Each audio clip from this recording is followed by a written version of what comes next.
संविधानाच्या विटंबनेनंतर परभणीमध्ये आज बंद पाळला. परभणीच्या आंबेडकरी नेत्यांनी अतिशय संयमाने हा बंद कडकडीत पाळून निषेध केला. पण दुपारच्या नंतर यामध्ये नेमकं काय घडलंय की काही अनुचित प्रकार घडलेले आहेत. पोलिसांना माझं आव्हान आहे की कालपासून जर गांभीर्याने घेतलं असतं तर ही घटना घडली नसती. त्याच्यामुळे आरोपी अटक जरी असला तरी त्याचा मास्टर माइंड अटक झाला पाहिजे. आरोपीची नार्को टेस्टची मागणी योग्य आहे. फास्ट ट्रॅक कोर्टाची मागणी योग्य आहे. रायगडच्या पनवेलमध्ये सुद्धा विहार तोडून बुद्ध आणि बाबासाहेबांची विटंबना केली.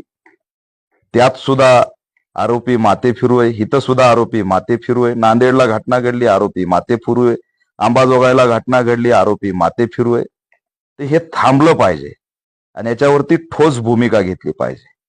ठोस भूमिका घेतली असती, कालच सवन पथक असेल, आधुनिक यंत्रणेच्या माध्यमातून तपास असेल, तो केला असता तर अवघ्या 12 तासात मुख्य आरोपी सापडला असता. हिंदू समूहाचा काल एक मोर्चा झाला. त्या मोर्चाचा काय संबंध हा प्रश्न पडतो. त्या अँगलनी तपास केला पाहिजे, तो केला नाही. पोलीस कशामुळे मुख्य आरोपीला पाठीशी घालतंय हा आमचा प्रश्न आहे. त्यांना कुणाचा दबाव आहे का? राज्य सरकार ज्या प्रवृत्तीचं आहे त्या विचारधारेने हा हल्ला केलाय का? नेमकं महाराष्ट्र वेटीस धरण्याच्या पाठीमागं कुणाचं षडयंत्र आहे? मी परभणीच्या समाज बांधवांना आव्हान काल सुद्धा केलंय, आज सुद्धा करतोय की तुम्ही दिलेल्या प्रतिक्रियेमुळे आज देशामध्ये डॉक्टर बाबासाहेब आंबेडकरांच्या अनुयायांचं अस्तित्व, बाबासाहेबांची अस्मिता आणि त्याला जपणारा समाज जिवंत हे तुम्ही दाखवून दिलं, त्याबद्दल तुम्हाला मी जय भीम करतो.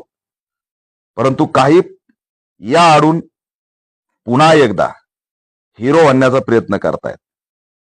त्यांना माझा सल्ला आहे की आयुष्यातल्या एकाही दंगलीत तुम्ही, तुमचं कुटुंब आणि लेकरं नाहीयेत.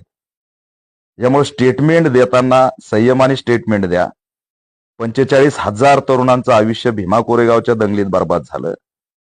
खैरलांजीच्या वेळेस काही झालं आणि आता पुन्हा त्या दिशेने कुणी थिणगी टाकून आमच्या तरुणांचं आयुष्य बर्बाद करण्याचं षडयंत्र रचलं असेल तर ते सुद्धा सावध भूमिकेतून आपण पुढे गेलं पाहिजे. राजकीय पोळीसाठी गावकुसातला समाज धोक्यात घालण्याचं काम कोणत्याही पुढाऱ्यांनी करू नये असं मी आव्हान करतो. एवढं मात्र खरं आहे की मास्टर माइंडला आम्ही सोडणार नाहीत. त्याचा यावेळेस तरी छडा लावल्याशिवाय शांत बसणार नाही. प्रशासनाने आम्हाला मदत करावी आणि या ठिकाणी परभणीमध्ये जे काही दुपारच्या नंतर अनुचित प्रकार घडला तो एक त्या ठिकाणी समूहाची आक्रमक भूमिका होती. याला प्रशासन, सरकार सुद्धा जबाबदार आहे आणि म्हणून कुठेही कोम्बिंग न करता, कोणत्याही भीमसैनिकावर गुन्हा दाखल न करता हे प्रकरण त्या ठिकाणी मुख्य आरोपीच्या शोधाच्या दिशेने न्यावं असं आव्हान मी करतो आणि समाज बांधवाला सुद्धा संयम आणि शांतता राखण्याचं आव्हान करतो. तुम्ही कालच जो दणका दिलाय त्या दणक्यातून देशामध्ये आंबेडकरी समाज आणि जय भीमचा नारा बुलंद आहे हे तुम्ही दाखवून दिलेलं आहे. जय भीम.